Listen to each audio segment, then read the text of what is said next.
Ladies and gentlemen, boys and girls, children of all ages, welcome to Colquhoun Park here in Palmerston North, Manawatū.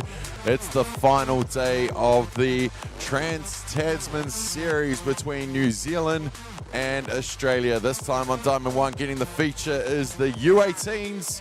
It's their fourth game of the 3 days. You would think there'd be more, but it's been disrupted. But it's beautiful here on Sunday, ready for international softball.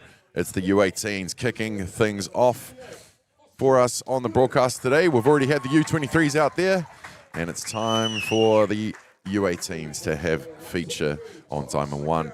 Damien Collins with the play-by-play for Beyond the Dugout Broadcasting, and in the booth calling the colour, the Hall of Famer, Jackie Smith.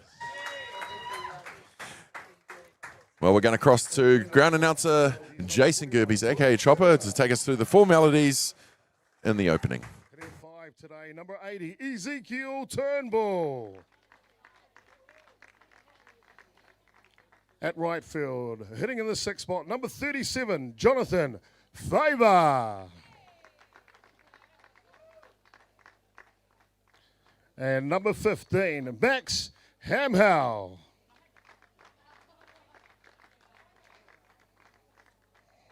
I believe it's Hayhow, sorry, apologies for the writing. And the eighth spot, the shortstop, number 63, Carter Sears. And at second base, hitting in the ninth spot, is number 19, Lachlan Tethridge.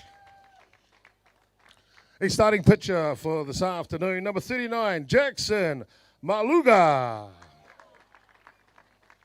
And the substitutes for Australia, number 5, Connor Buxton, 3, Tyson Buswell, 6, Chad Charlesworth, 15, Alex Duncalf, 96, Noah Powell, and 33, Thompson Tenana Markia.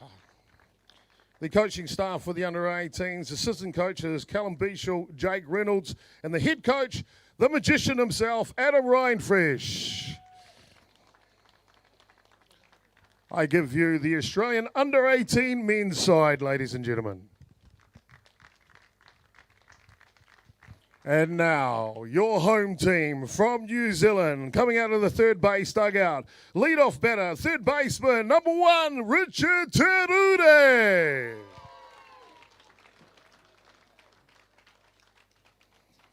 And at centre field, batting 2, number 24, Norkai Demelmunch. The big hitter, the catcher, number 14, Wellingtonian Mason Carey. The starting right fielder for New Zealand, number 19, Gabriel Tahi.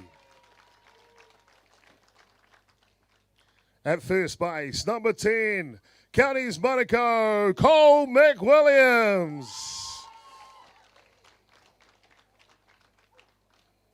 The starting second baseman, the pride of the South, number 17, Rico Ratu.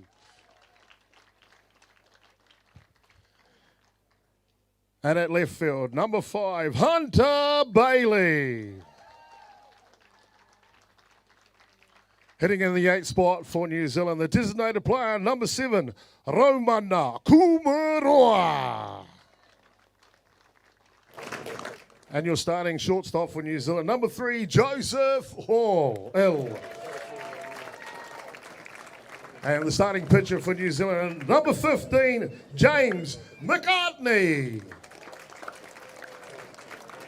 And the substitutes for New Zealand, number 9, Polder Cooper Nicola, 11, Thor Darlington, number 18, Toby Smith, 4, Boston Allen, 8, Tamihana Star, and number 12, Tyrone Robinson. And your coaching staff for the Junior Black Sox, assistant coaches Isaac Fletcher and David Gollan, head coach Jason Kumaroa, New Zealand Junior Black Sox.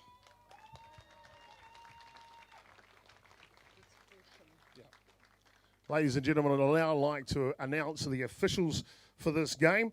Doing the plate from Hawke's Bay, Eric Horsham. Your first base official, Stephen Cooper.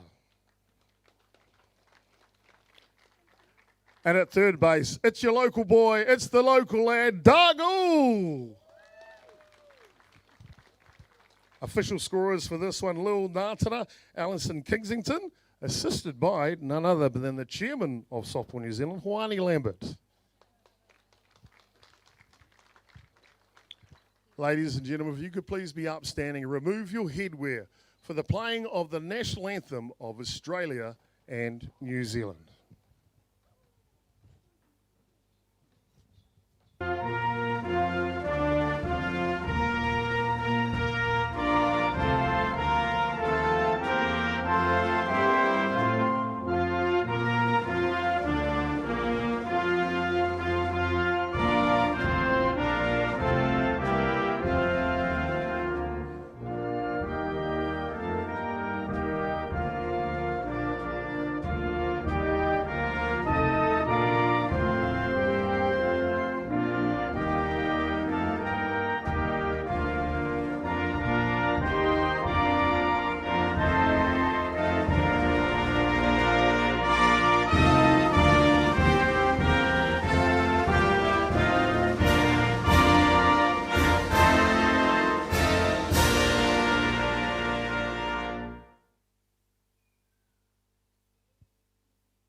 The two teams will now meet in the middle of the diamond to shake hands in an act of international goodwill.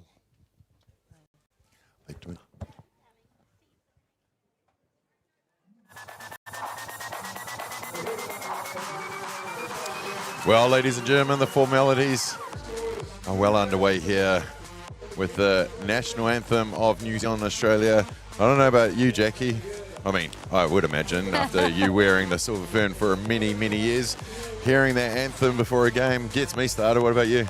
Yeah, it always has. You know, there's those few things when you play for New Zealand, when you have the honour of wearing the silver fern. For me, it was always hearing the national anthem. That was the piece that always sort of grounded me, made me feel proud and connected. Yeah. Really connected to Aotearoa. Means a lot. So I'm sure that the young men that are out there today will be feeling the same, and probably even more so for what we're about to see. Yeah, let's cross to the traditional New Zealand haka.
Here we go. I mean, if you didn't get amped after an anthem, then you're definitely amped after a haka.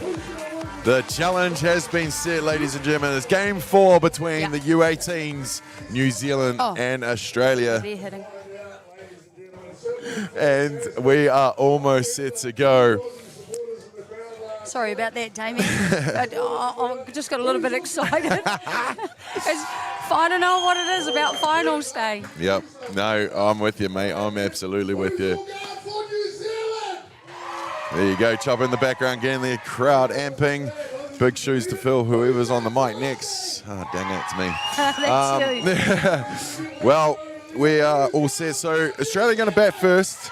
So let's have a quick look at the fielding lineup for New Zealand. James McCartney gets the start on the hill, pitching to his Wellingtonian teammate Mason Carey. At first base is Cole McWilliams. Second base is Rico Ratu from Canterbury. Richard Turudi from Franklin in the hot corner. At shortstop, Joseph Hill. And left to right in the outfield, Hunter Bailey, Norkai Demalmonch, and Gabriel Tahiti rounds out the outfield for New Zealand.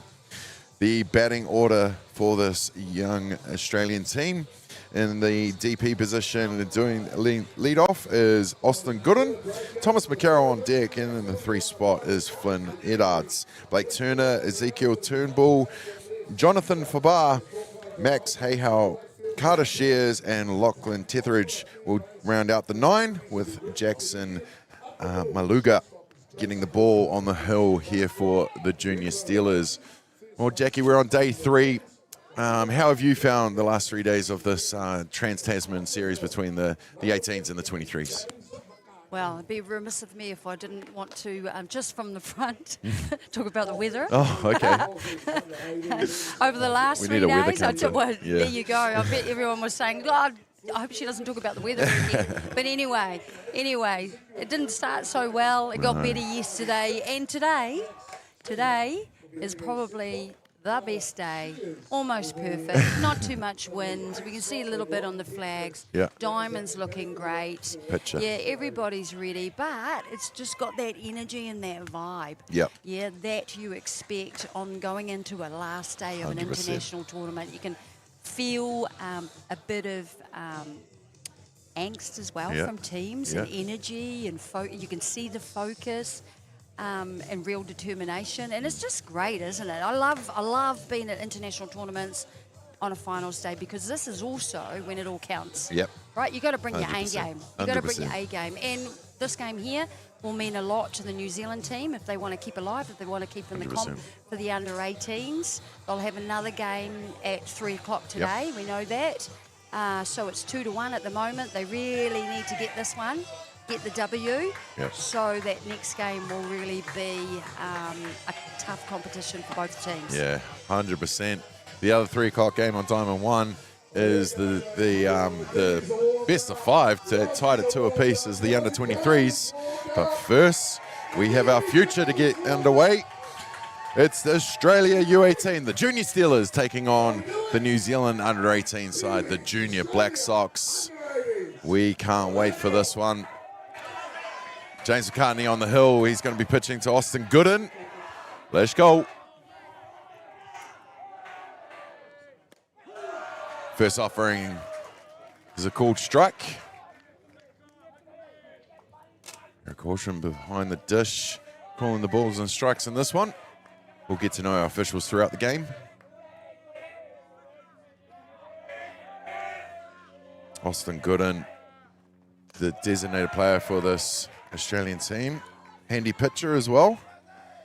But what I've noticed about these kids, they can pretty much play anywhere. Yeah, they're at that age, aren't they? I think when they're still sort of finding what is that specialty position. Yep. They're able to, I think, at this age group, be adaptable within the team. Coaches tend to like to use their players in more than one position. So that's just the stage that they're at. And then eventually you go up to, we see that in the 23s, there's, a number of players that play in specific positions. They don't tend to move. They've really cemented what they're specialised in. Absolutely. 1 ball, 2 strikes the count. Goes outside to level it for 2-2. Jackie, you played in a number of internationals. Called a few now. What will both teams looking to be doing earlier on in this game? Yeah, so depending on what their strategy is, I'm not going to guess at what that is.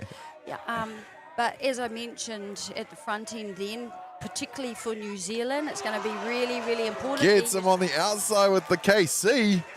There you see. So they'll have a plan, Yep. right? They'll have a clear plan from a pitching perspective. We know it starts in the middle, right? You've got to hit those spots, whatever they've decided is the strategy. Are they going to sit on the outside of the plate? Are they going to throw it low? Are they going to throw change-ups, rise ball? They really need to unsettle the Australian hitters. That's what it's all about. Pitcher will keep you in the game, but the hitting, you got to score runs. You got to get runners on base to win games, yeah? So both teams will be focused on ensuring that whatever game plan they have, they stick to that. They trust it and they stay focused on that. Yeah, absolutely.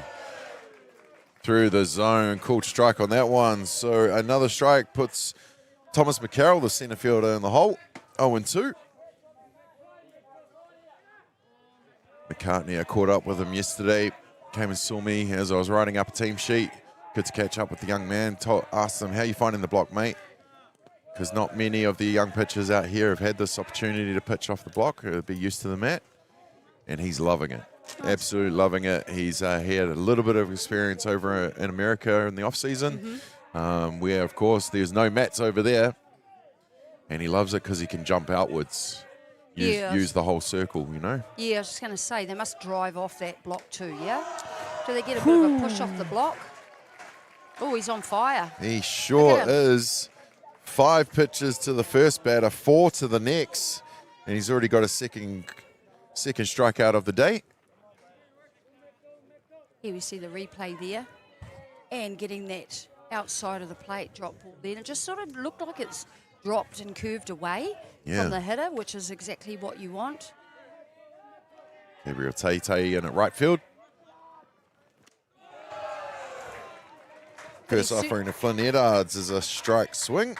He's certainly getting in early. Yeah. So again, is that part of the strategy? We'll see that as we go throughout the game. Do they stay consistent to getting in early, getting ahead? Typically, that's what pitchers would like to do. They don't want to get behind. Absolutely. Up out of the zone for the ball. As you see, the scenes here at Colquhoun Park filling up nicely. It was a bit of a struggle to find a park when we got here this morning. That's a good sign. Yeah, absolutely. Of course, it's been a hive of activity for New Zealand softball this weekend. The under-15s have had their training camps for the girls and the boys.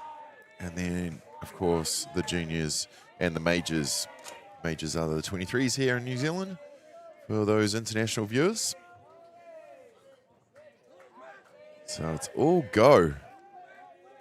And I love this facility. It's good people in the Manawatū, but this park, yeah, it's pretty cool.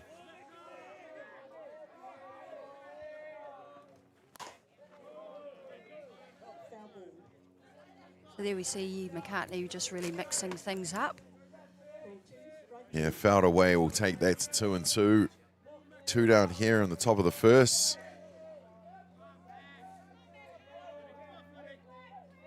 Flynn Eddards, the first baseman.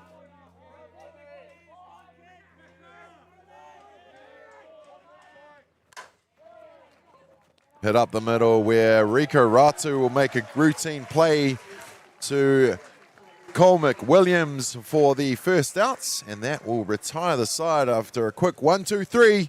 We'll take a quick break. We'll be back with the bottom of the first right after these.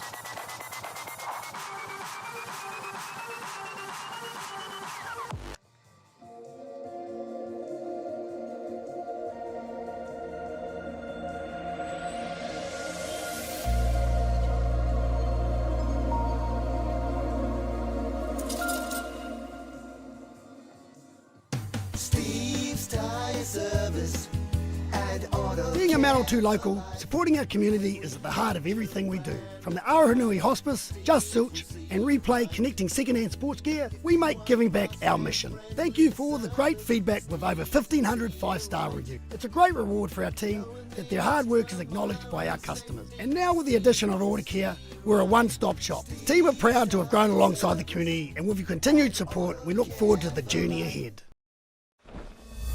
be the best? Fight for what's never been done. Push past the pain.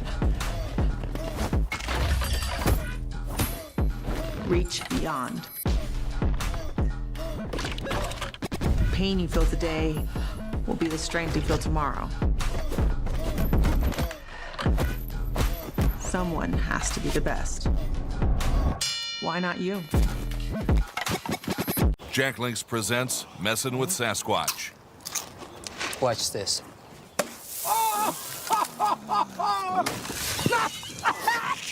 Don't mess with other snacks. Choose Jack Links jerky made with 100% beef.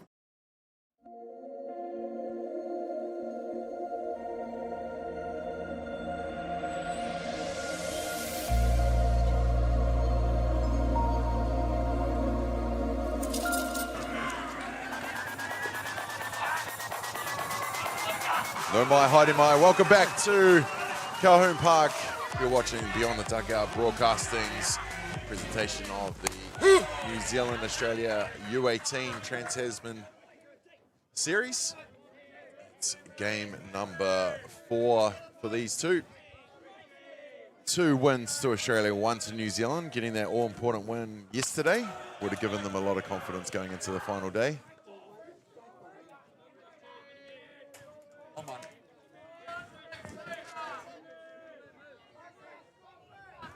The New Zealand dugout. Everyone amping for this one. Lead off Richard Tururi into bat now. From the hot corner. Had the young man in the booth last night during the 23s. Good young kid from Franklin. Good things happening in Franklin at the moment.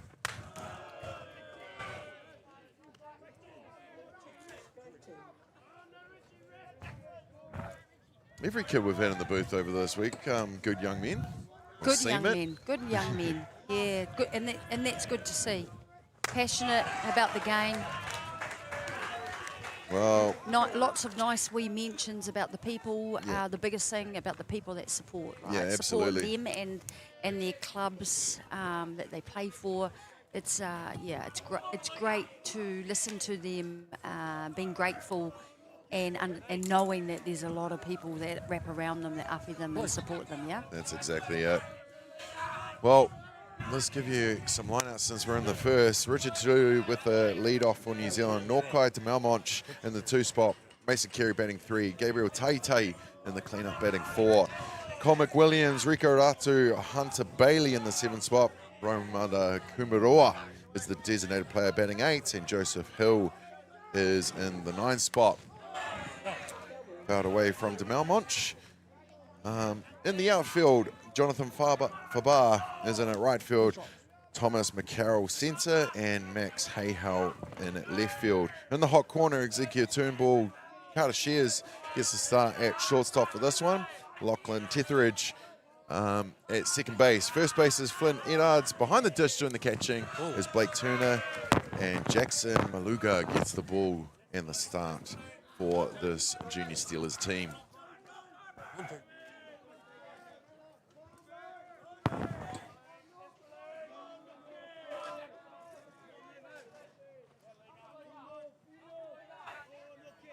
Oh, 0-2 the count after a couple of foul balls. And gets him swinging down low for the strikeouts. And early indications might be a pitching drill today. Yeah. And that's quite common. That's what you'll see on finals day, yeah? That's what you need. You need your pitchers to step up. Yeah, absolutely. They're going to keep you in the game until your hitters can get on base and score some runs for you. But that's generally what will happen. You want your pitchers coming out strong and confident and really stamping their mark. Yeah, so no 100%. surprising that we'll see that in the early stages of the game, Damien. Yeah, get used to the umpire as well. What's he calling? Is he right on that edge or is he giving a little? Yeah, that's right. And that will transfer over to your hitters. Yeah.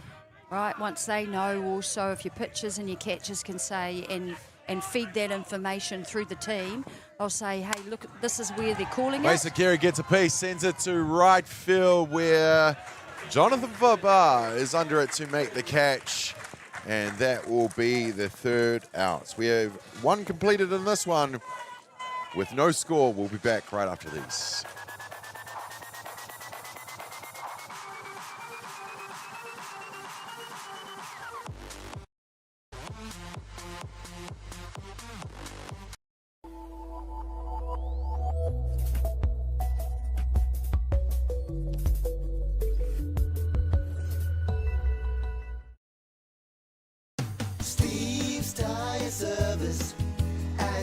Being a Manawatū local, supporting our community is at the heart of everything we do. From the Aotearoa Hospice, Just Silch, and Replay connecting second-hand sports gear, we make giving back our mission. Thank you for all the great feedback with over 1,500 five-star reviews. It's a great reward for our team that their hard work is acknowledged by our customers. And now with the addition of Order Care, we're a one-stop shop. The team are proud to have grown alongside the community, and with your continued support, we look forward to the journey ahead.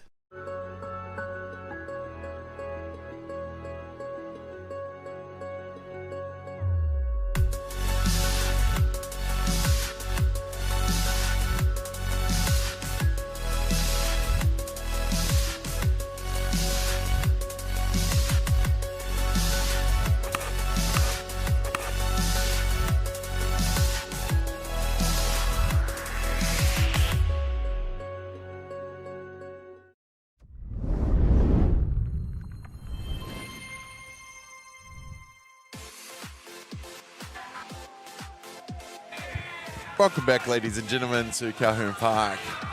You're watching New Zealand versus Australia in the U18s. We're in the top of the second innings here.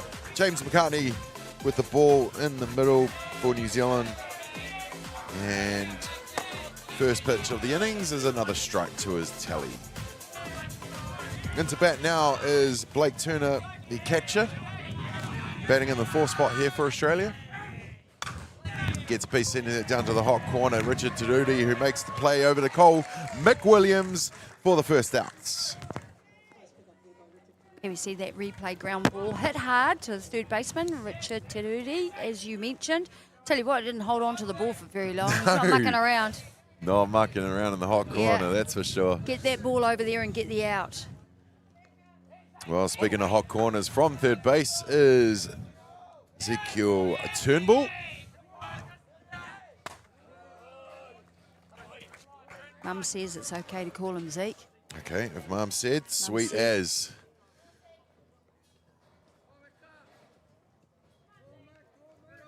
See the focus there? See the focus there in the outfield? Yeah, Gabriel Taitei. Yep. One thing I learned many moons ago, Jackie, is you never mess with a softball mum. Yeah, well, they've done the hard yards. Yeah, 100%. Hey. 1-1. One ball, one strike here on Turnbull. Gives it a swing, pops it back, foul. Waiting for the bang.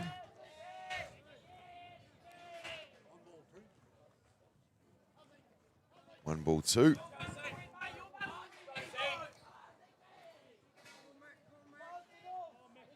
James McCartney on the hill here for New Zealand from the Porneka Kilburnie Club in Wellington. Club with rich history in our game, and he launches back for the strikeouts. And you see that last pitch. That drop ball working well for him. Turnbull not happy with the swing.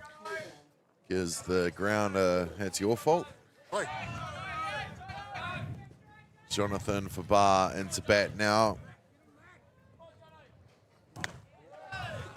We were all saying Fabar until Mum corrected us in the pub the other night. As did a number of parents from Australia. Appreciate you all though.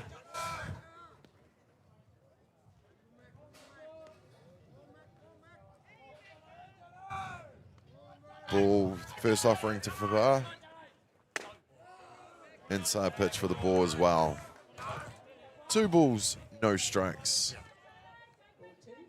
Here on the right fielder. And this is probably the first time he's probably got behind. He's been wanting to get ahead pretty early in the piece with the hitters. Pulls the strings on that one, fouled away to the Magician. Coach at third base.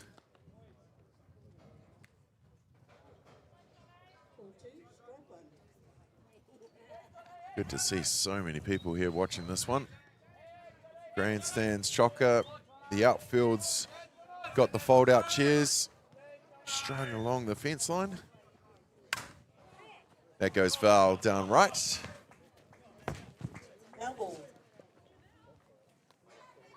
And McCartney comes back quickly to level the count, 2-2. Yeah, you can see that's clearly his drop ball works well for him. Gets behind or he wants to get ahead. That certainly seems to be his best pitch, his dominant pitch. So you talked earlier about the strategy. What would they be thinking? They need to be picking up on, from an Australian perspective, offensively. What's his go-to? What does he start with? What does he follow up with? He's thrown the change up a couple of times as well. Yep. So he's got a mix, but certainly that drop ball would be the one. But if you don't get down to it, and you got that bat plane and be able to drive that, it's actually a tough pitch to hit.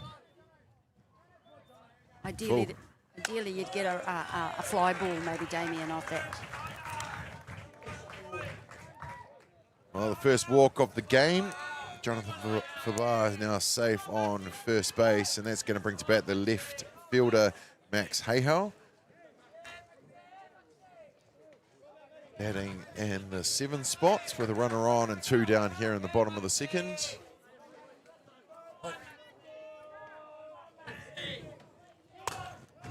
Swing on and missed for strike 1.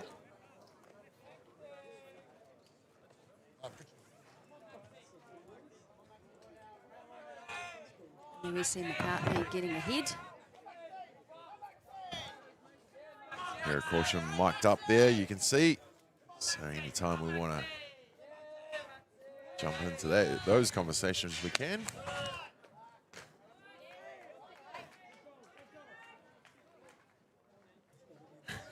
Cole McWilliams replay on the pickoff at first. Yeah, Mason Carey will throw it all day. Cole McWilliams just keeping the glove on him until he called time. Yeah. And it's good. It's important that you keep the runners on their toes here, but also you want to keep that lead down because it can affect you if they get too big a jump. It could turn a single into a double. Well, that's fouled away.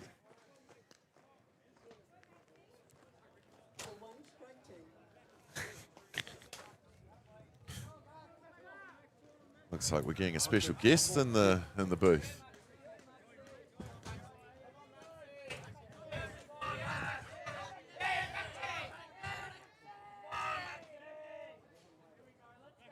Carter Shears. Oh, no, still Max Hayhow. Oh, well, it looked like they were going to go and steal. Did for Bart, but gets held up with the gun from Mason Carey. Yeah, here we go. Here we go. And that's a good sign. That's a good sign for New Zealand, right? Obviously having a catcher with a good arm that's quick, also out of the crouch position, getting the ball down on the money, held them up. Yeah. Well, I'm sure Fabar has a few wheels, but he definitely stopped in his tracks halfway through and thought, no, I'm going to get back quickly here. Or he was worried he got the signal wrong and thought, oh, I wasn't supposed to go. I'm going to get back just in case I get in trouble. Yeah. If I'm an out when I wasn't supposed to run. When I wasn't supposed to run. Sun picking up here, glare off the diamond. Swung on and missed for strike 3. And that will retire the side, leaving Fabar on first base. We have no score in this one. We'll be back with the bottom of the second right after these.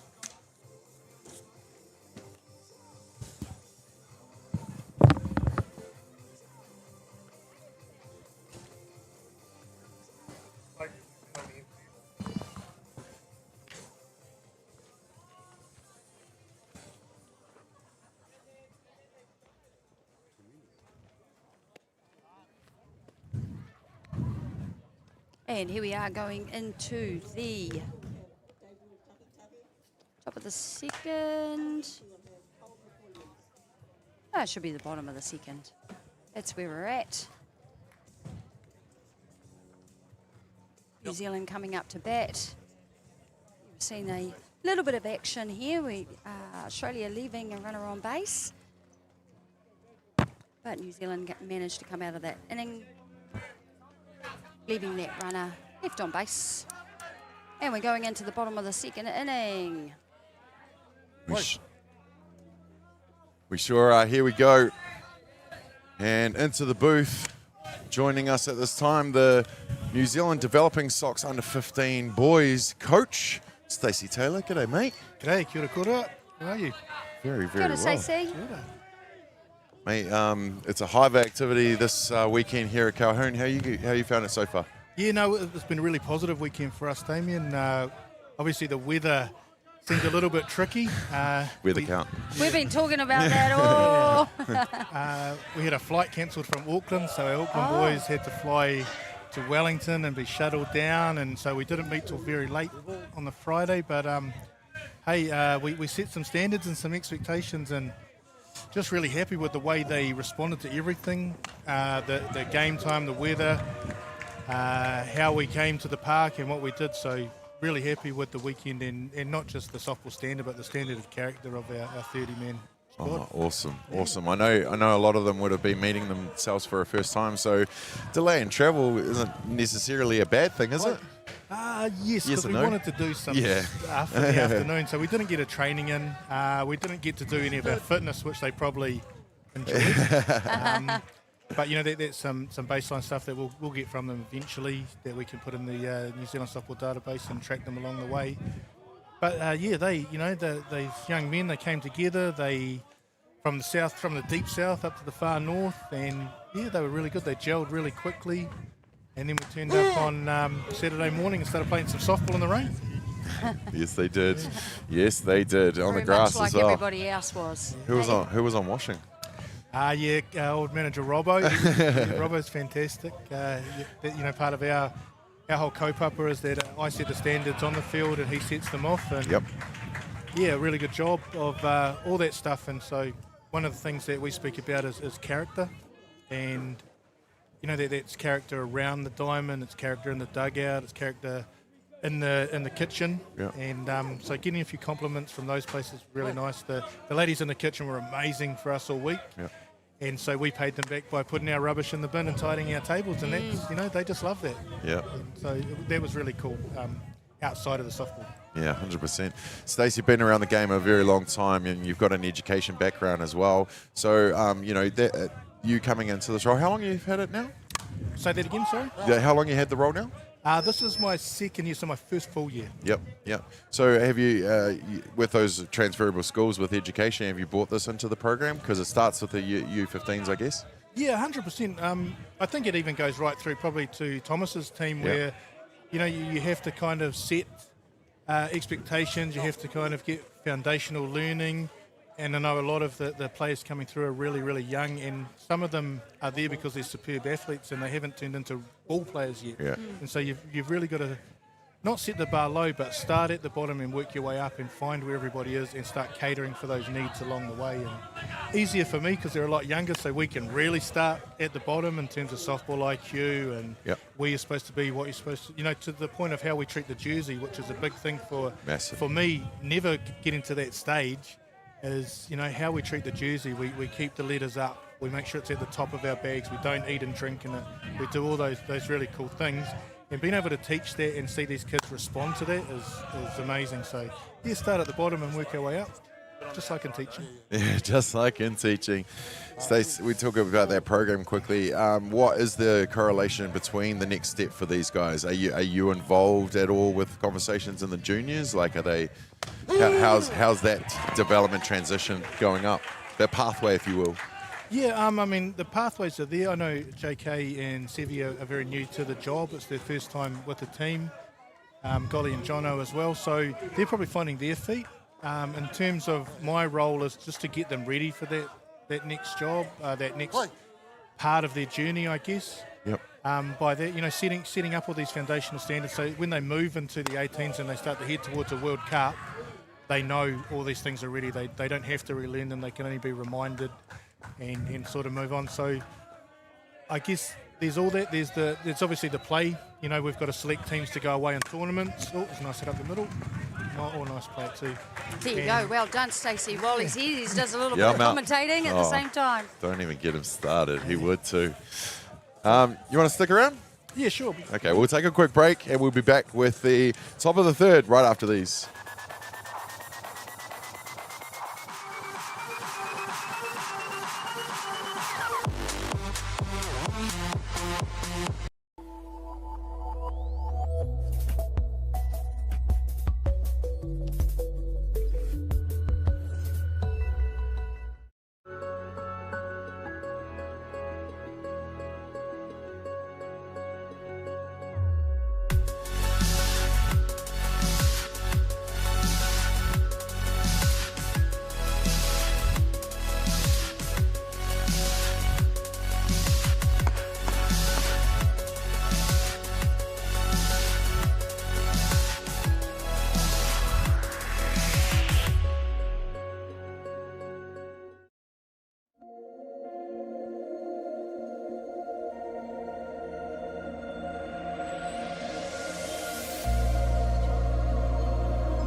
No mai, haere mai. Welcome back here to Colquhoun Park in Palmerston North, Manawatū. You're watching the U18 New Zealand Australia Trans-Tasman Series.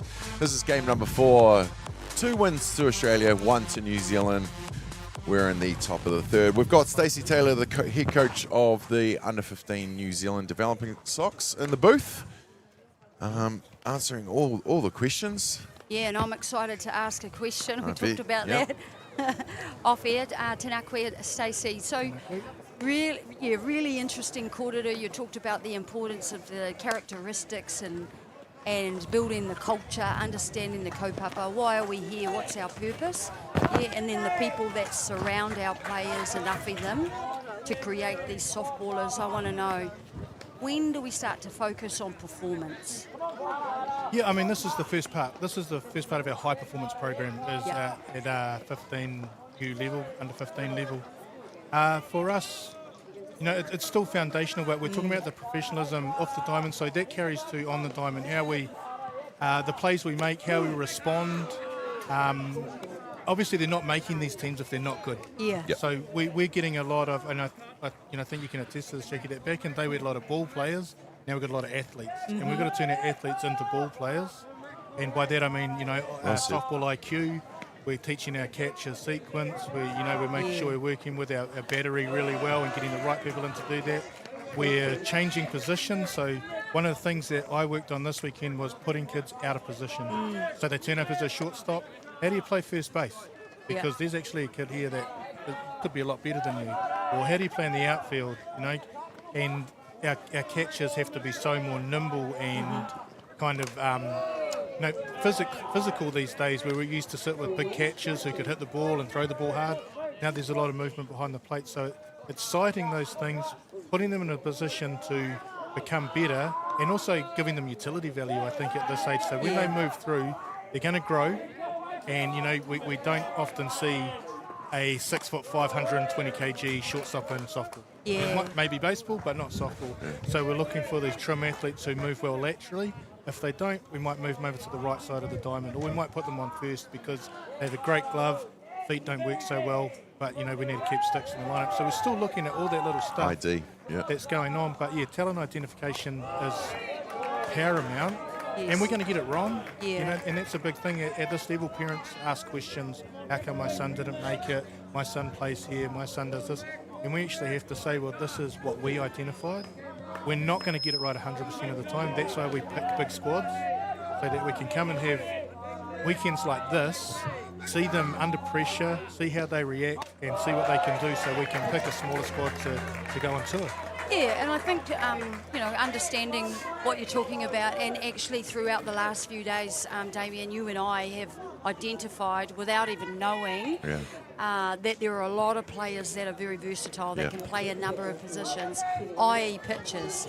You know, like, yes, back in the day, and I could say back in the day to myself, but we did have pitchers that did play maybe one other position and also maybe get to hit.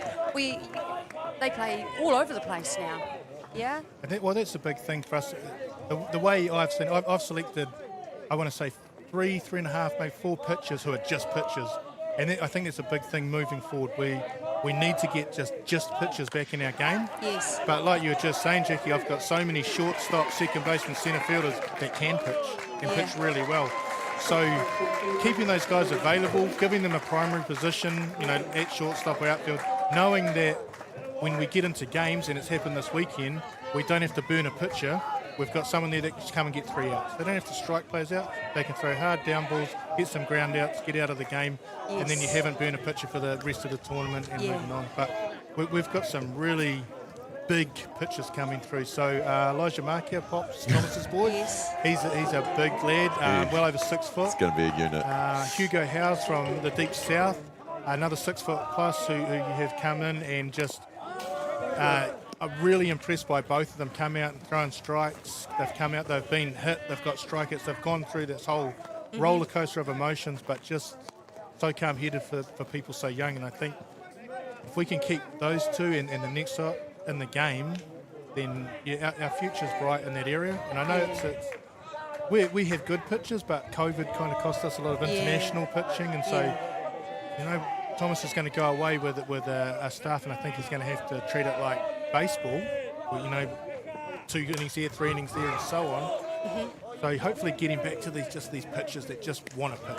I want the ball, I want to throw. I don't care about hitting, I don't care about that. I just want to throw the ball hard. That's what we're looking for. Yeah. And if I could say, I think over the years we probably created a mindset of our players with a fixed mindset that if you were a pitcher, you had to go you had to go the full game. And if you couldn't go the full game, well, then you were probably not going to get picked. Yeah, so it's really changed. We've changed our thinking, I think, as leaders and coaches of our kids, saying, to your point, changing the strategy, changing the opportunity, that whole narrative, the whole mindset. I'm thinking, if you want to hold the ball, you want to get in there, then yes, if you can give us an inning, totally aligns with that. Yeah, and it's creating more opportunity, isn't it, for our players? I was talking to Michelle Kingy yesterday, and she said she's got 10 pitchers. Yeah, we were looking over there. I think every team has 10 pitchers, doesn't it? But like goal kickers. But, you know, it's the same. Yeah, but that's right. Yeah, and she, you know, I talked with Michelle a lot about, you know, because we're obviously going through the same systems, and she said they can just do everything. And it's so cool to see that girls want to pitch, you know, and I think in the boys' game, Cole, Tane, Ben, they've made all these other positions really exciting. You know, I want to be a centre fielder, I want to be a shortstop, I want to hit. But that guy in the middle is the most important. And so being able to, you know, have those guys available to you is huge. And one of the things we worked on this weekend is in every single game we played, the pitchers have gone the distance. In trouble or not, I've made sure that they've had to get themselves out of trouble. They've had to pitch multiple innings without any break, and today was the first day where I could just 2 innings here, 2 innings there, 2 innings there. So it was really cool. And I think we touched on as well the importance of what it does is build resilience. You know, resilience in our end, going back to characteristics, helping our players build that resilience is key in the game, in any sport, isn't it? Because there'll be times when you're in your comfort zone, when everything's going right, but there'll be many more times when you're not. Yes. And how do you get through it? Well, the rain helped us out with that, having to move in and out of the dugout while we waited for it to pass, and just really impressed with these pitchers that just kept warm, put a jacket on, sat down. When the rain stopped, they got back out there, and the next pitch they threw was a strike. And I mean, that's huge for someone of 14 to be able to go and do that, and not let it affect them, that they're on and off, and come out and get out.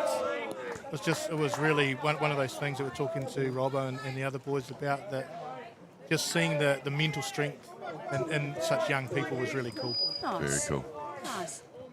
Stacey, we've touched on a lot of things, mate, but just lastly, what's next for you guys? So, just talking to Jace before, we were looking at travelling to Australia to tour later in the year. Wicked. I know Mitch is really keen, so maybe it'll be between both of us, heading over to Queensland, maybe end of winter, so we get some good weather. And I think it's a really good start to bring that back into the development program, so they're used to the travel, they're used to playing overseas, they're used to playing against different pitches and teams, and also, just rewarding them for having a really good, tournament like this. I was saying too, this is amazing. Yeah. Wouldn't it be great if we could do this every 2 years, bouncing between the two countries, 100%. from the Black Sox down to the 15? So Yeah. it'd be really cool to see that happen. Yeah, you'll get my vote. Yeah, 100%. Well, Stace, proud of you, mate. You're doing a great job. Keep up the good work. Awesome. Thank you, guys. It's been a pleasure. And, Number here, Stacey. Cheers, guys. Stacey Taylor, the head coach of the under-15 developing Sox men. We go way back. I'm glad he called me Damien.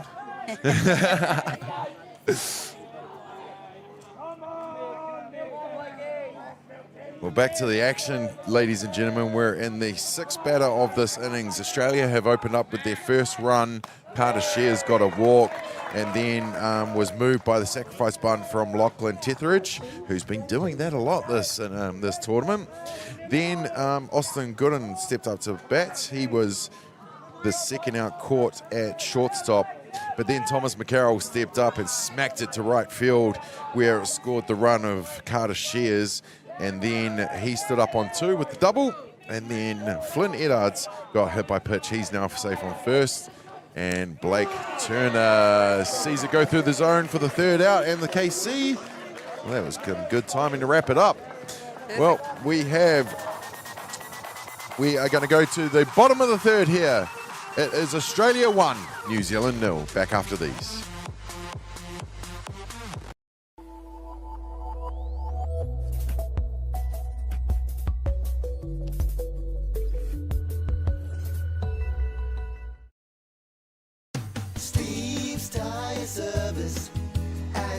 Being a Manawatū local, supporting our community is at the heart of everything we do. From the Aoranui Hospice, Just Silch, and Replay connecting second-hand sports gear, we make giving back our mission. Thank you for all the great feedback with over 1,500 five-star reviews. It's a great reward for our team that their hard work is acknowledged by our customers. And now with the addition of Order Care, we're a one-stop shop. The team are proud to have grown alongside the community, and with your continued support, we look forward to the journey ahead.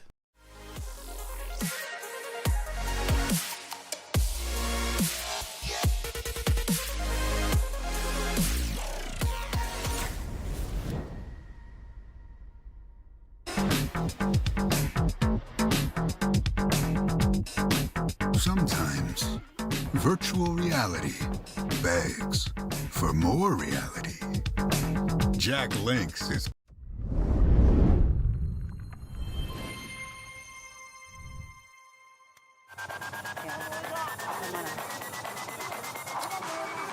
Welcome back, ladies and gentlemen. Here we're in the bottom of the third of the U18 New Zealand-Australia game in this Trans-Tasman series that has been put on here at Colquhoun Park over the last few days.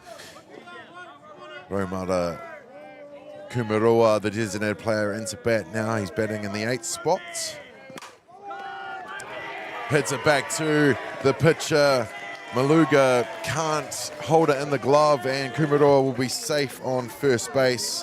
And Jackie, that's how you want to hit. That's how you want to hit. He's the DP. He's obviously there for a reason.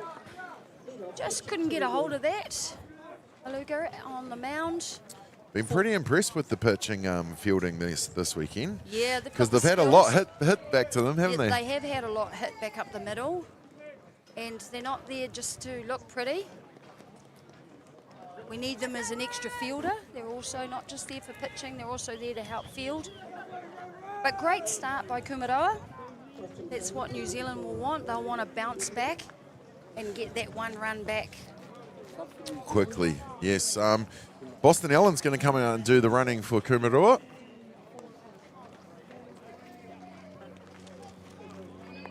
So with a runner on one, that is going to bring to bat in the 9th spot Joseph Hill, the shortstop.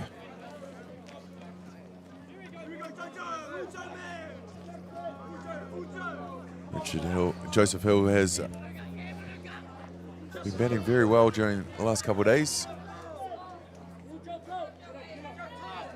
Joseph Hill, I must say, is sporting. Oh, hard luck.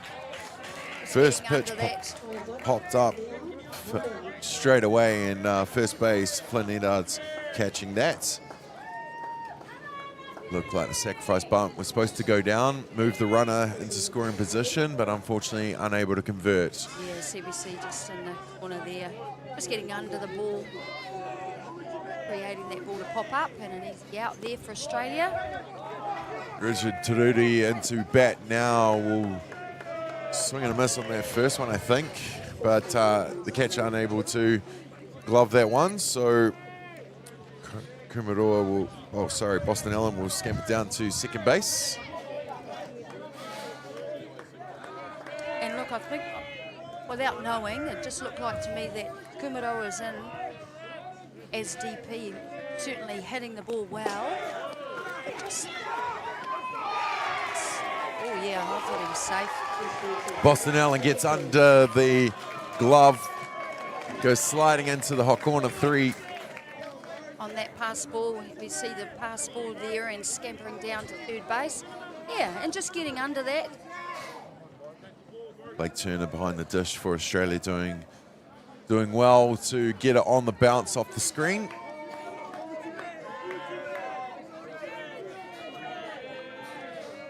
So lead off, Turudi squares up, says yes he did. I don't think that was a squeeze play at all. Boston Allen hadn't moved from third. Yeah, and you may see the right side of the field has actually, and if you can't see, ladies and gentlemen, the right side of the field is sort of squeezed in on the hitter a bit. So they're looking to pitch on the outside of the plate. Well, Turudi came around and maybe thought against it, I'm not sure, but they say yes, he went past the middle. So that will be a strikeout, and that's going to bring to bat the centre fielder, Norkai de Malmonch. And again, positional change in the infield, so that was a strategy there. Field has. Big swing and a miss from de Malmonch for the strike 1. New Zealand want to claw back that 1 run that Australia got in the last innings in their last at bat. Now's the time to do it. Leaves that out of the zone for the 1-1. Malmonch struck out in his first at bat, as did others. Beluga on the hill here, getting into his work. Another swing and a miss on the down and 0. 1-2.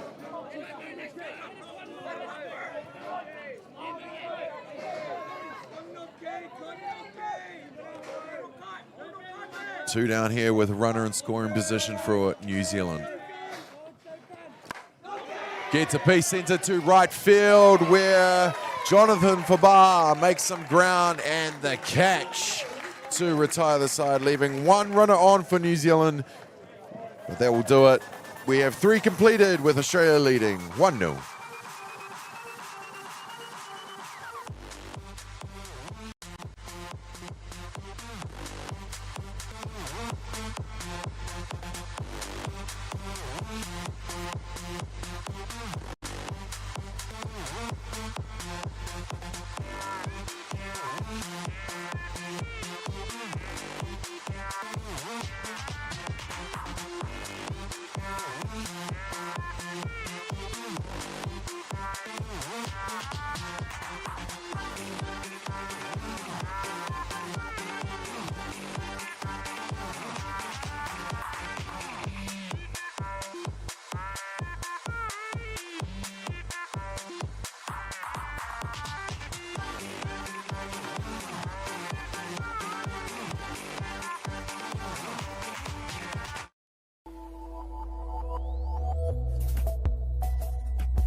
Here we go, ladies and gentlemen. We're at the top of the fourth here in the New Zealand versus Australia U18s, the Trans-Tasman series here at Colquhoun Park in Palmerston North. You're watching Beyond the Dugout broadcasting, coming to you live from Diamond 1. Amy Collins with the play-by-play, Jackie Smith with the colour. We're to Ezekiel Turnbull from the hot corner for this Australian side, who goes at the first pitch and gets it under the glove of Joseph Hill at shortstop. So Turnbull leading off with the base hits. Here we see the replay. Good hard hit here by Turnbull. Getting onto that hit through shortstop. So they know too that he likes to get ahead, right? Yep. So now you're thinking, that first pitch is there, that's what we want to be sitting on. Absolutely. Yeah, attack that pitch if it's there. Yeah, a lot of pitchers do tend to throw a strike first pitch, depending on, and it looks like another one going at the first pitch for Bar, Jonathan Fabar, the right fielder, who's made a couple catches to retire this New Zealand side and a couple innings so far. Yeah, you can either sit, it's your choice. You got three opportunities. Yeah, 100%. Yeah, you can sit and wait and go deeper in the count, or you can get in early. Bunt goes down, fielded by McCartney, who gets it over to, out of the glove of Rieko Ratu. Very uncharacteristic from Ratu there at second base. Ball first. Here we see the bunt go down. Good bunt too. Good bunt. Pitcher coming to make the play. We've talked about the pitchers having to make a lot of plays here. And the throw was, look, and I think it's on the transfer. See there? Yeah. Yeah, he's just starting to turn the body and think about the runner at two. Catch the ball first. Well, he's going to go out and question it. Yeah, he wasn't happy, and that's what he might be asking, right? Caught the ball and it was on the transfer. It's on the transfer. It's an out. And like I said, very uncharacteristic from Rieko Ratu if he didn't have that ball first. So you can just glove see that he goes there. out all day.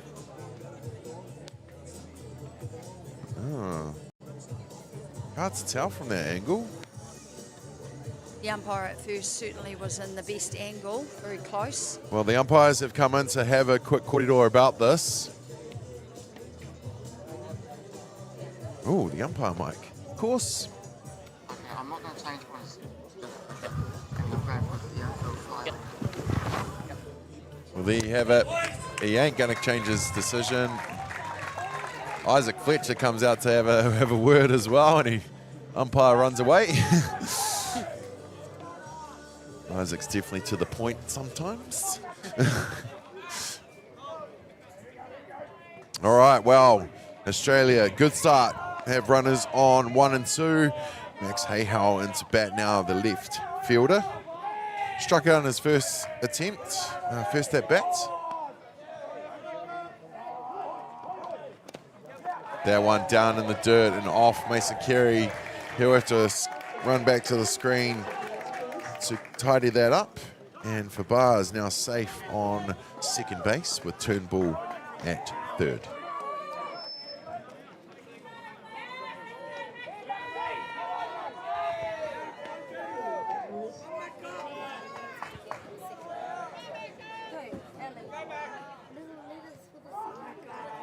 Carney into his fourth innings on the hill here for New Zealand. Swung on a miss there from Hayhow. Good glove work there by the catcher. Mason Carey.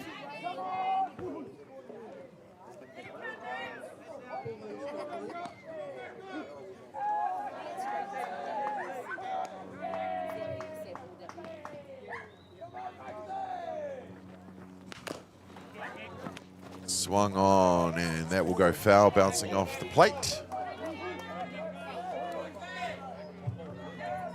Good battle going on here, Damien. Yeah, seeing a bit more pitches with this batter.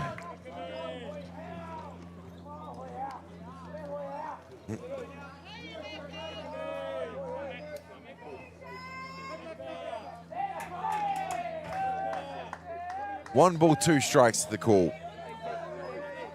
Runners in scoring position for Australia with none down here in the top of the 4th. Hayhow gets a piece, shallow centre field where de Melmonte has to make a lot of ground, and it just falls just in front of him there. So good hit from Hayhow, and that will bring in the second run here of Turnbull for Australia. And then we see the replay, having to make lots of ground, as you said. Keeping the ball in front, though, really, really important. Trapping that ball, don't let it get behind you, because that runner was held up at 2. Yeah, he didn't go anywhere just in case. But Turnbull tagged up, and as soon as the ball dropped in front of de Melmonte at centre field, Turnbull put on the Jets to get home and score that second important run for Australia. And there you go.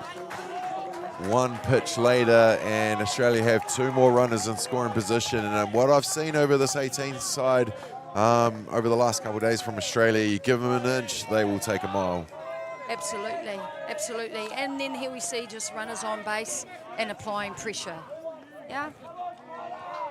Unfortunately, just little things like that will happen.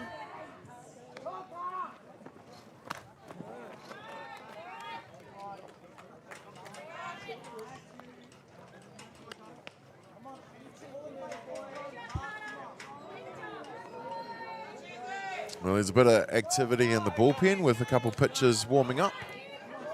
A lefty and a righty.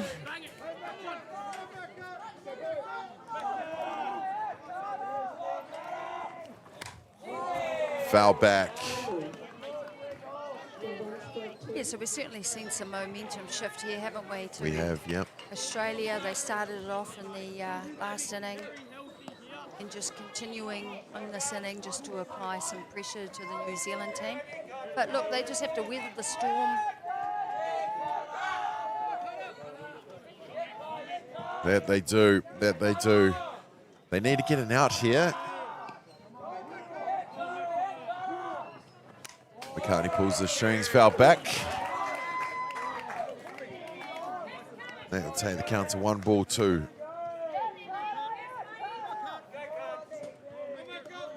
McCartney started with his in a roar, but just like you can imagine with any international side, batters want to see him and change everything their second at bat or what they've learned from that first at bat, and it appears that this Australian side has done just that.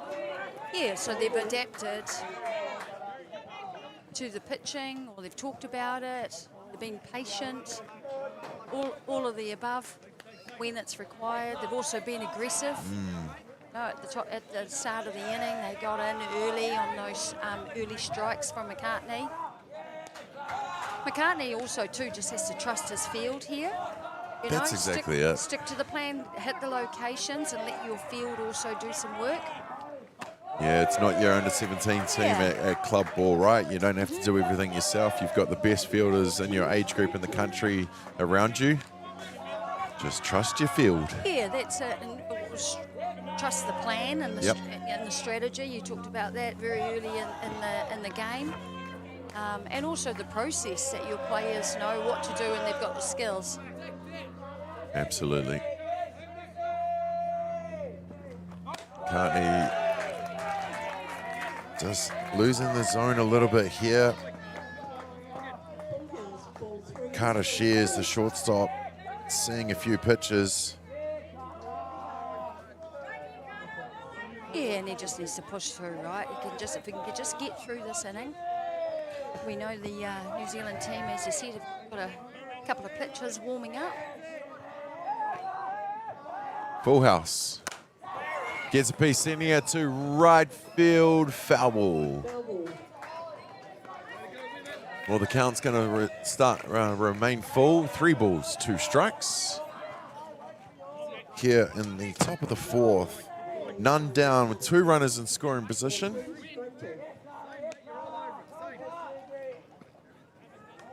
Carter Shears scored the first run of the last innings. He did that by getting a walk. So disciplined batting here from Shears, and see some pitches and foul off a few more.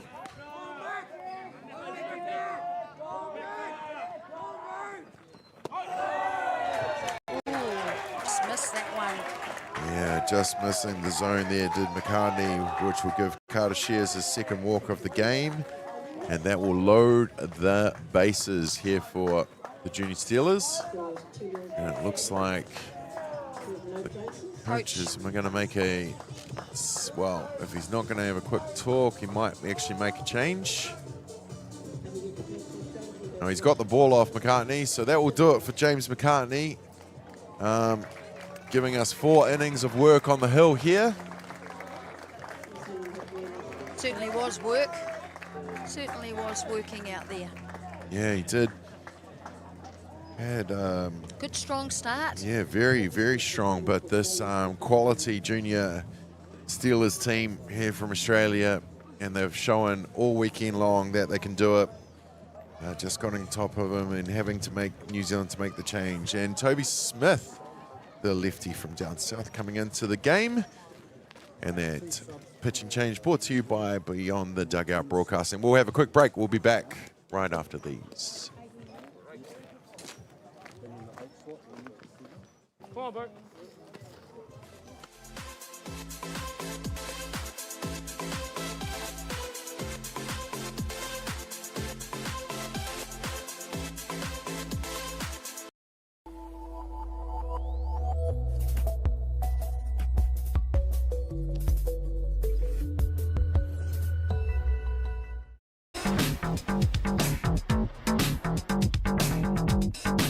Sometimes virtual reality begs for more reality. Jack Links is good with it.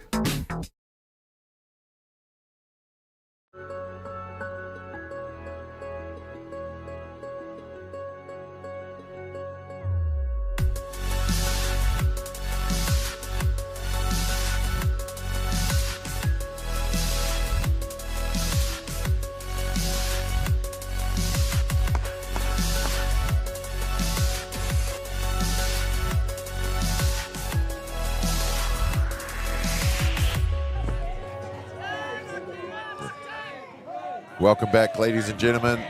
Well, the pitching change on the hill now is Toby Smith, but you see young Tyrone Robertson warming up in the bullpen, kind of, the field next to us. Out to the side. It actually does have bullpens here. Oh, and straight off the bat, first pitch. Well, that's one thing Mason Carey has never been afraid to do, is throw that ball. Throw the ball. Very accurate too, and if you've got an arm like him and he's quick out of the crouch catcher's position. It's got a great no look as well to first. Yeah, nice. Nice, and just again keeps your runners honest. Well, Lachlan Tetheridge into bat now. We had Lockie into the booth yesterday.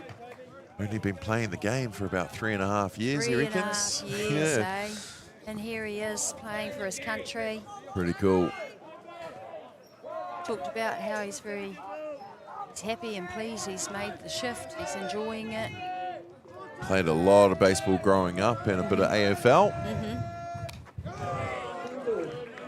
From Perth, wasn't it? Yes, that's right, from Perth. Well-known surname in Softball Australia circles. See on the screen, Auntie Annie. Auntie Annie. Yeah.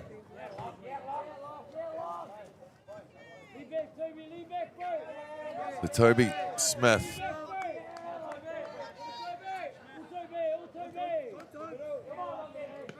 Facing his first batter of this competition, coming in with none outs, bases loaded. Not an ideal situation for a pitcher. Over the shoulder of the scorers. Oh, it's Chopper walking around with his phone. We got another angle with Chop, do we? We just keep on upping the game here.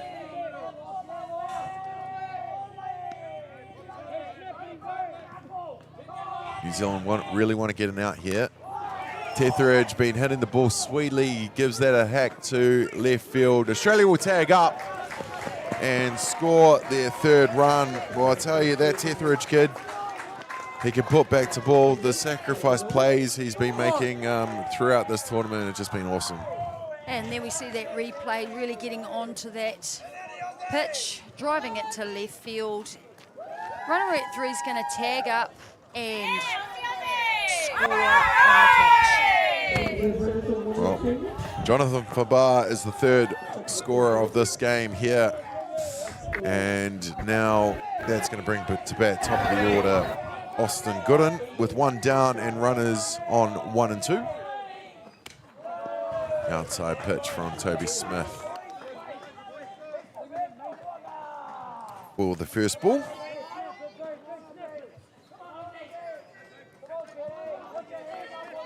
This young Australian Steelers team have really shown that they've got the goods over this weekend. Those first 2 wins over the New Zealand team were very convincing. Good hit, hard hit to centre right. That's going to bring in surely 1, 2. Big overthrow there from Joseph Hill, but not before the designated player, Austin Gooden, comes in, pumps 1 to the outfield, and that scores 2 more runs for Australia. And perfect timing there. See, he just sat back and drove that pitch out to centre right field. And Great now, throw into the cut play. Unfortunately, that throw into home plate was off, scoring 2 runs for Australia. yeah, we've talked about the pressure that they can make happen, and still only 1 down here in the top of the 4th. Australia on a roll here. Oh, That's one way to answer back Toby Smith by drilling Thomas McCarroll in the back. we see here, and a picture, and just yeah, that was Just certainly getting going straight at him. just getting lefty pitcher, Losing lefty side of the plate. lefty pitcher throwing to a lefty batter.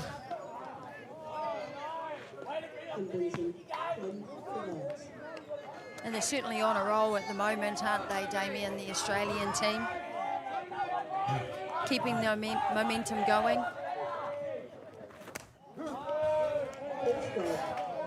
Yeah, what momentum they have at the moment. Just 1 down here. Runners on the corners for Australia.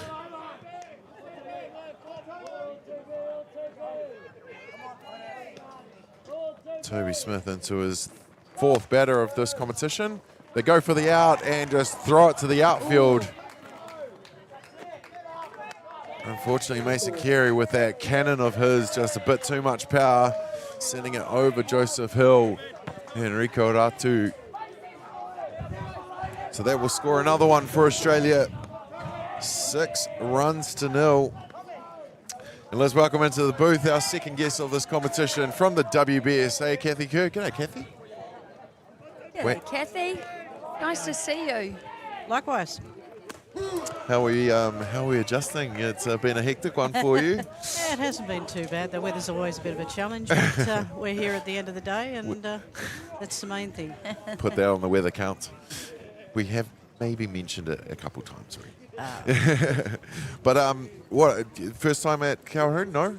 Yes, first time at Colquhoun. Yeah. How are you finding it? Yeah. Oh, it's a beautiful facility. Isn't it? It's the grounds are outstanding. The local organising committee is outstanding, and it's been a great couple of days. You know, given the weather, but we play an outdoor sport, so Of course. we've got to expect the weather's going to play some sort of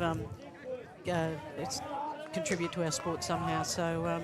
Yeah, anything that we've needed, the local organising committee stepped up and made the job very easy. Outstanding. Kathy, you're here representing the WBSC. So what do you do with the WBSC? I'm privileged enough to be one of the technical commissioners, and for this tournament that one of the technical delegate couldn't turn up, and I was offered the position and took it. It's certainly a privilege to do it. Awesome, and it's great to have you here.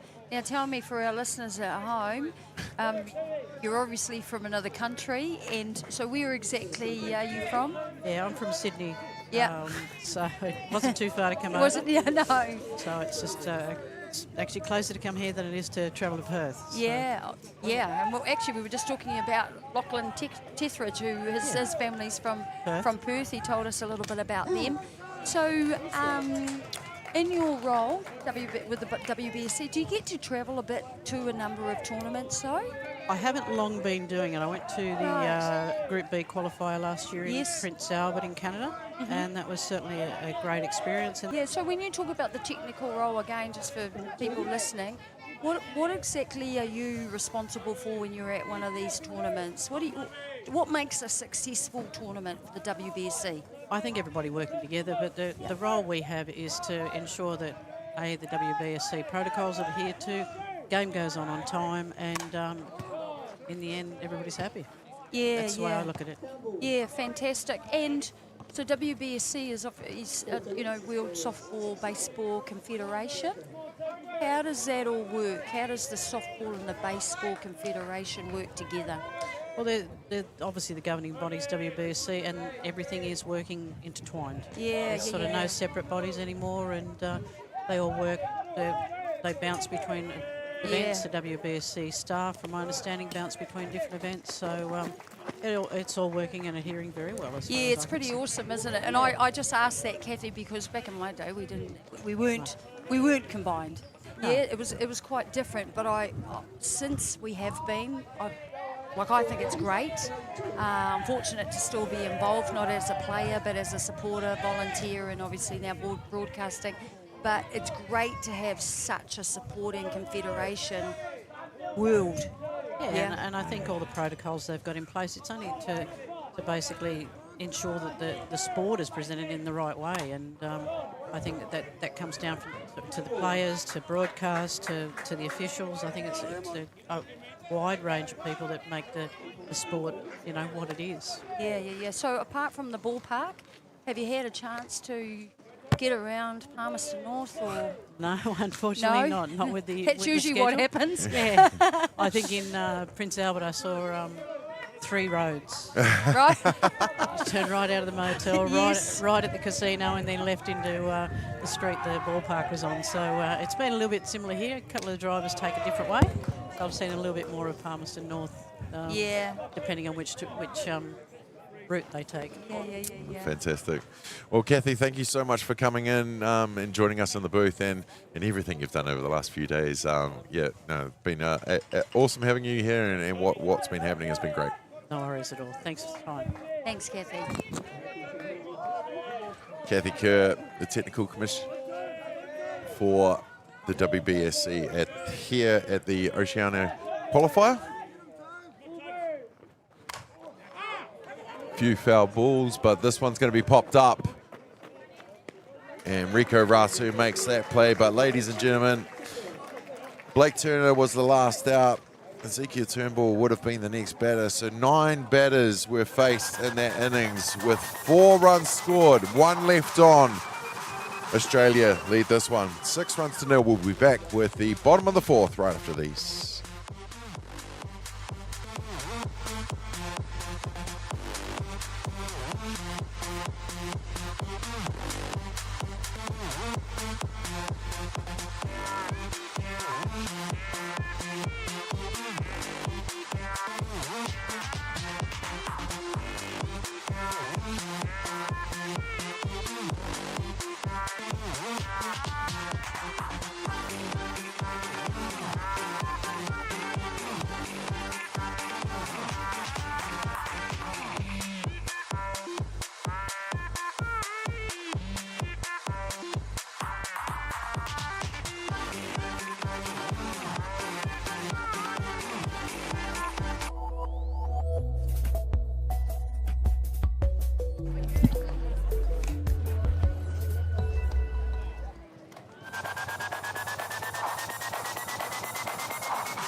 No mai, haere mai, welcome back here to Colquhoun Park in Palmerston North. You were watching New Zealand versus Australia in the U18s. And here you have the strikeouts of Jackson Maluga.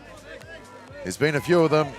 And we're here at the bottom of the fourth now. New Zealand need to make something happen here after that big couple innings here from Australia. They're now leading this game 6-0. Mason Carey into bat now. The catcher had a big fly ball to right field in his first at bats. And pretty much one of the only ones that's actually hit the ball off Maluga in this one. And look, really important now, Damien, that the New Zealand team just keep composed. Don't get too anxious or excited about needing to chase those runs. Just one at a time, go through basic fundamentals, see the ball, hit the ball, get runners on base. If they press too much, they're going to, like Australia, Maluga's going to want them to just hit pitches that they shouldn't really be hitting, So just tighten up, be patient. That is it. Mason Carey, someone needs to step up and be that X factor right now. And if anyone can, well, he's going to take the walk, so nothing wrong about that, being the leadoff and being able to make your way to first base. And with runner on one, that's going to bring to bat the right fielder, Gabriel Taitei, who got a walk in his first at bat, was the first runner on base, but also the first runner left on base for this junior Black Sox team.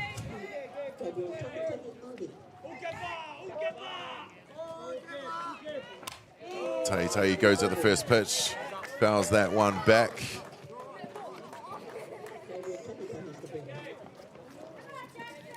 And falls down just behind it, just in front of us here. Taitei out of Ramblers in Auckland.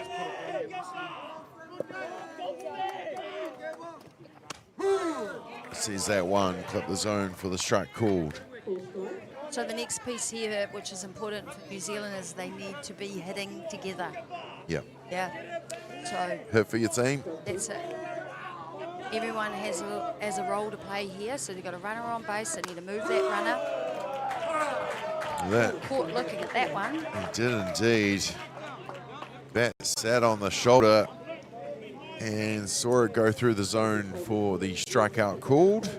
And that's going to be one down with Mason Carey on first base still. That's going to bring us back Cole McWilliams from Counties Monaco.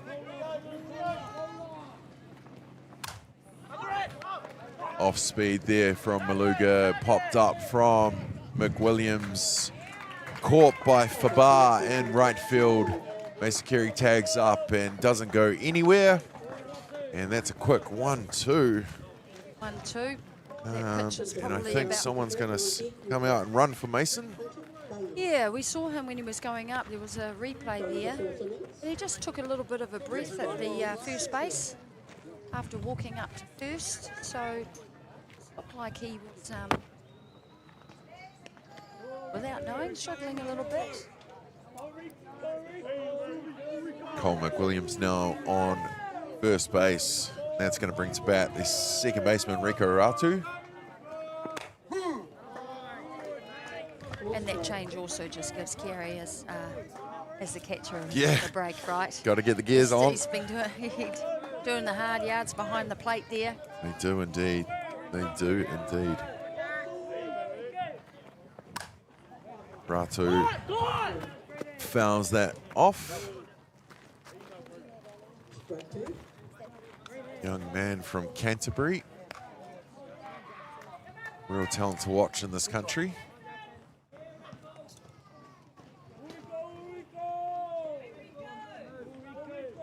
Dad Stephen, part of the White Sox setup now. And sees that clip the corner for the strikeout called. And that will retire side, leaving one runner on. 4 up and 3 down. We're going to take a quick break and we'll be back with the top of the 5th right after this.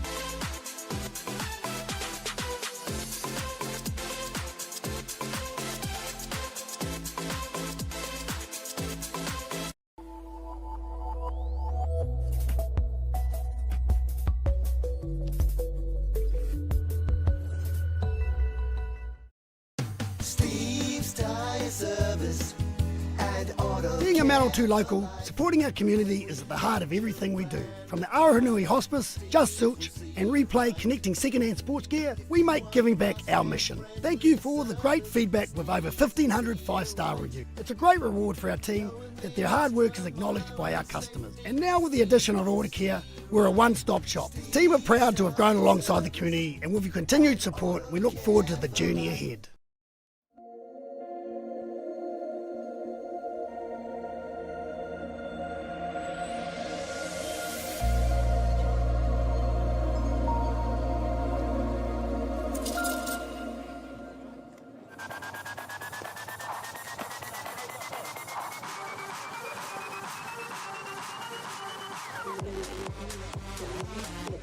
Welcome back, ladies and gentlemen, here to Colquhoun Park. You're watching the U18 Trans-Tasman Series between New Zealand and Australia. There's another pitching change on the hill for New Zealand coming into the game, number 11 for Darlington.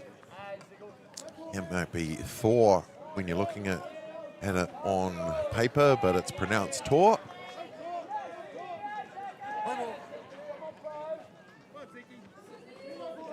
Well, we're back at another innings here, the top of the fifth. Ezekiel Turnbull, who was lead off in the last innings as well. 9 batters up for Australia, 5 runs, 1 left on. Yeah, they certainly did some damage in that inning, didn't they? Well, it looks like they're here to play again. Ezekiel Turnbull sending it to right field on the bounce to Tay. And he'll be safe on first base. Bats are certainly hot for the Australian team. They'll be happy with that. This will be the reverse role for New Zealand. They'll be wanting to speed up the defensive innings they have and get off the diamond and get back in and hit. Australia obviously want to stay out there. Oh, that hit his foot. Play it out, play it out. Oh, the double play Nice for double Bar. I was going to say, surely it hit my foot. The umpires are just going to have a little chat. We'll see what they discuss. Did you guys see that come off the foot? So I think I'm going to turn it around. Dead ball. There we go. Well, I know he tried to cover that mic, but we heard it.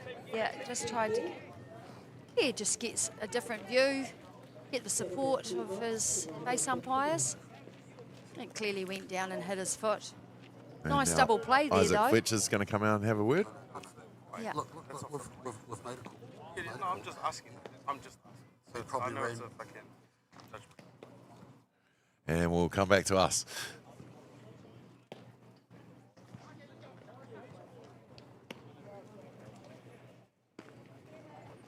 Isaac Fletcher, a season campaigner. Yeah, and coaches, I guess, have a right to be able to come out and ask the question, have a conversation. Yep. But that's why you have 3 umpires, you have a court at all, you have a discussion, and you come to an agreement, is what it is. And it's a, judgment call, it hit the foot or it didn't.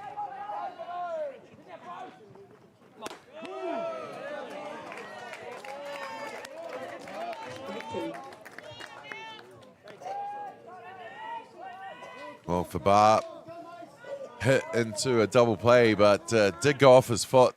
So they call dead ball. Australia get their 2 outs back.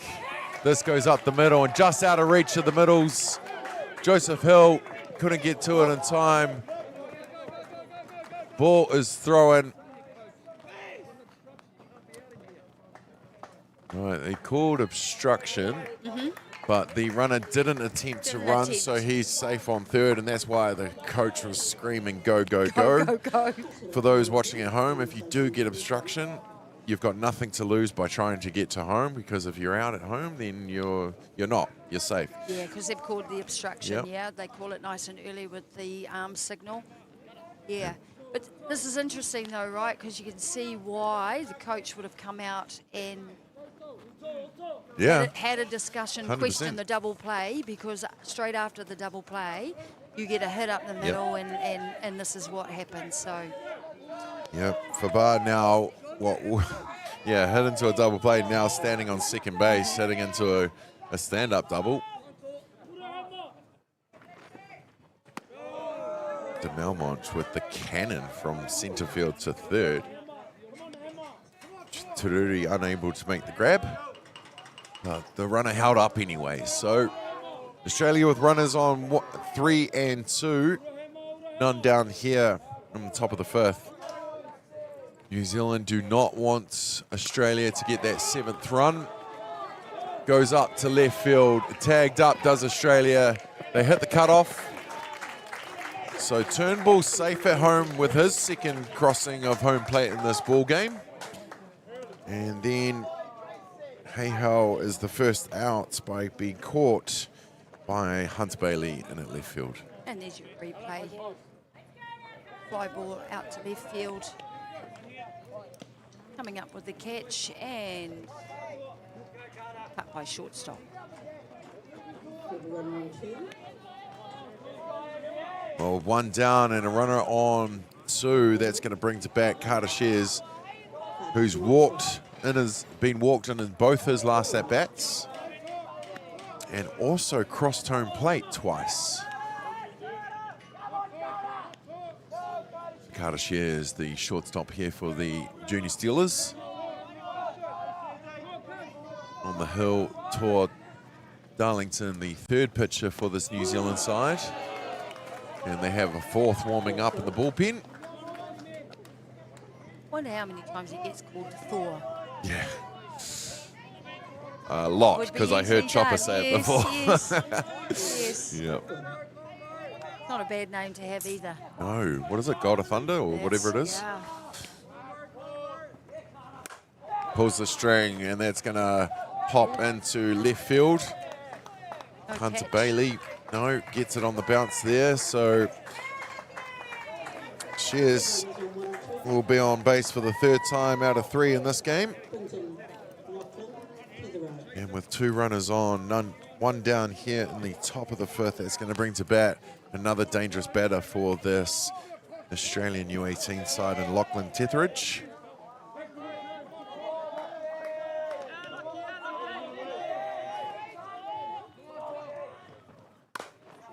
Gets a piece, sending it to shortstop, who tries to get the double. They get the outs at second base, but no one's there at second. So then Tetheridge, with the eyes up, who was safe at first, goes running into second base. So they got the out of Shears going sliding into second base with the force. Lachlan Tetheridge is now safe on second base. Jonathan Fabar is safe on 3rd. And that's going to bring to bat the top of the order designated player, Austin Gooden.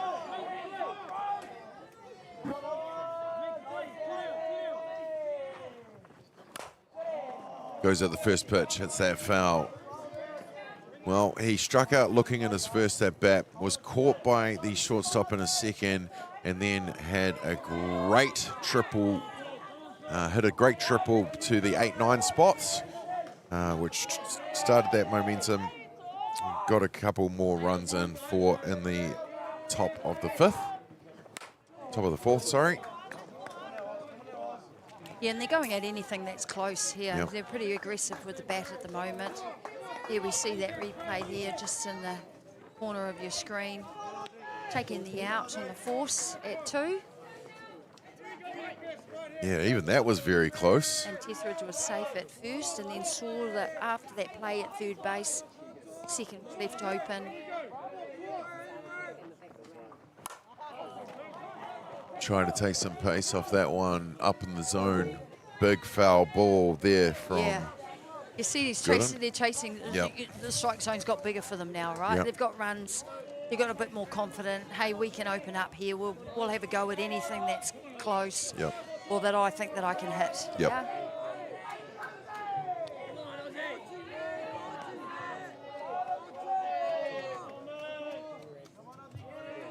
Darlington gets his call into the wind-up. just out inside for the ball. Well, a little bit more wind is picked up and it's coming into the diamond now. There's those flag indicators in the background. Down low for ball.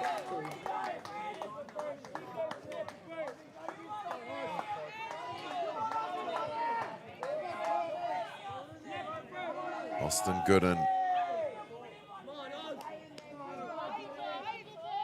Set in the batter's box. Darlington pulls the strings on that. Gooden finds no man's land in the outfield and scores the 2, plus gets himself to second base. And Australia just finding a way, any way they can, to make things happen in this one. Here we see the replay. Just getting onto that pitch. Looked like a little bit of an off pitch here, but got down to it. And it's just that little looper between the infield and outfield, which is always challenging as fielders, and missing that play at 2 on the throw. This is what can happen. It's just pressure after pressure on the fielding team on New Zealand. That's the one. Outside pitch for ball.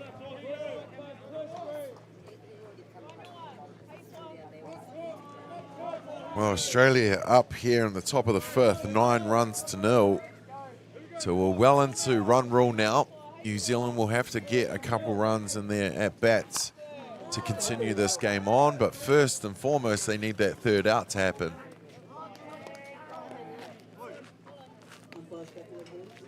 And it's getting a little bit harder here for New Zealand.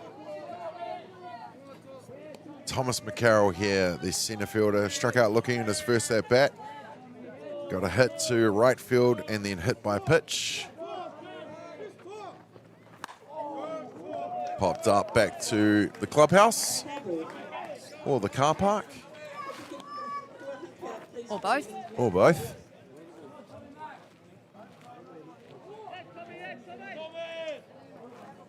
Need a ball. Need a ball. Yeah. You're all over in the car park. Always check the pitcher's gear bags. The match balls are always in the pitcher's gear bags. Well, interesting. Should have obviously not got back, because umpire would generally have one in his pocket. He's usually got a backup. The official scorers usually have a backup. That's all possible. And there's been a few foul balls that maybe haven't come back. Oh, here's one. Comes one. Maybe Here's another. a much needed little break here anyway. Yeah, To just stop need to the momentum a little that's bit it. here. Faced 9 batters in the last innings. We're already up to the 6th batter here, 7th batter, sorry, with Thomas McCarroll in the batter's box. Strike 2.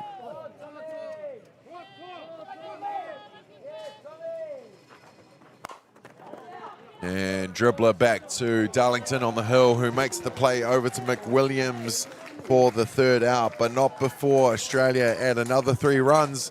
They lead this one 9 runs to 0. New Zealand answer back in the bottom of the 5th right after these.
No mai, haere mai. Welcome back here to Colquhoun Park in Palmerston North, Manawatū, for the Trans-Tasman series between New Zealand and Australia in the U18s.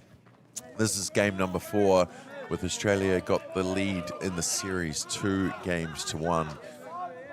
They are leading this one 9-0. This is New Zealand's chance to continue on this game. Of course, the run rule: 15 after 3, 10 after 4, 7 after 5. Australia well above that 7. So New Zealand, to continue this game on, would need to score 3 runs. And they're down to their last 2 outs, maybe. Hunter Bailey goes down swinging. Yeah, it's going to be pretty tough, especially with Maluga on the mound. He's definitely pitched a good game today. Absolutely. Contained the New Zealand hitters. Yeah, they really haven't had an answer for them, have they? The lefty from Australia. That was actually strikeout number 8. Looking at my board. Oh, there you go. There's a hit that we needed. Not we, sorry, I'm an impartial commentator, of course. Romana Kumuroa, the designated player, doing what he has to do. That's the second time. Second time on base. Yep. Will he get a runner this time? Joseph Hill into bat now, the shortstop from the Junior Black Sox.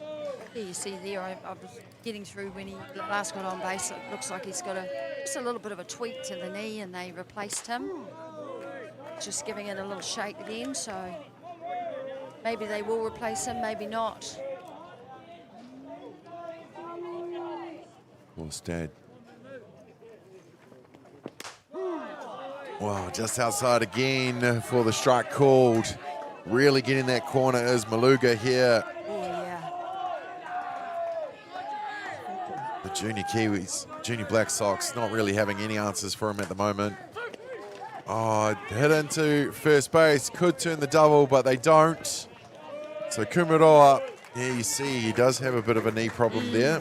Yeah, you can see it. Yeah, he's just struggling with that a little bit, but doing his job, getting on base. Yeah. Just unable to convert that, move him around. Well, Joseph Hill's going to be safe on first. And with 2 down, a runner on 1. Coach is going to make a pinch hit with Holder Cooper Nicola coming into the game. The younger Cooper Nicola, of course, Big Bro getting named in the Black Sox yesterday, or the day before, sorry, Te Kirika.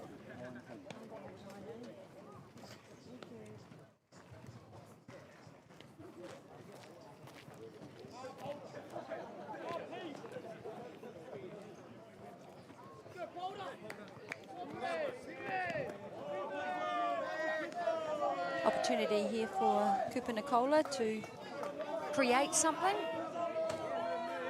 From the Roosters Club in North Harbour.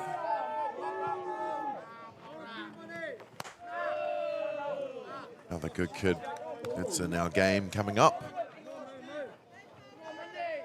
And that's what we've been seeing, isn't it, Damien? Yeah. It's, we certainly, as Stacey talked about, seeing some really good talent coming through. Athletes. Good characters. Good character, turning them into great softballers for New Zealand. That's it. It's our future. Cooper Nicola has gone through the system here, was a developing Sox in New Zealand for a couple years before making the jump to the juniors.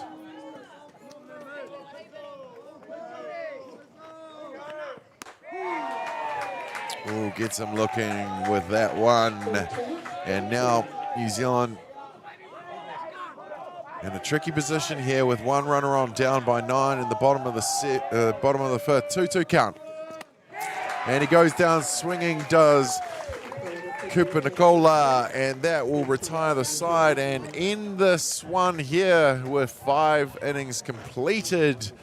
The Australian under-18 Junior Steelers getting the dub over the Junior Black Sox, 9 runs to 0. Jackie. Yeah, well, look, you've got to take your hat off to the Australian under-18 men's team, don't you? And the way absolutely. they came out in this game, really taking it to New Zealand, but particularly Maluga. You know, Yeah. Maluga on the mound really was the star for Australia. 9 strikeouts you talked about, you touched on. And here we see again and again, really on form. Yeah. And that's what you need. But Yep. then you need the backup from your hitters. Absolutely. And those couple of innings there, you know, they really took it to New Zealand. The 4th and the 5th inning, scoring 5 runs and then backing that up with another 3. So game hitting, players hitting together, and Maluga on the mound was the difference for Australia. Oh, absolutely. Well, there you have it, ladies and gentlemen. Game 4 between these two teams in the bag, with Australia going up in the series 3-1. So they've got the best of 5. They still have a game to play at 3 p.m. on Diamond 2. So if you are around, you can come down and have a look-see at that one on Diamond 2. But coming up is the big one on Diamond 1.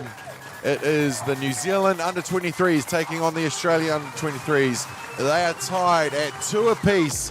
Game 5 at 3 p.m. Who will take home that top spot in the Oceania qualifier? If you come back and join us on Beyond the Dugout broadcasting at 3 p.m, we'll show you everything that will happen. Thank you to the team behind the deck. Jackie Smith on colour and David Collins, myself on play-by-play. It's been an absolute pleasure. We will see you at 3 p.m. with the Major Sox and the under-23s from Australia.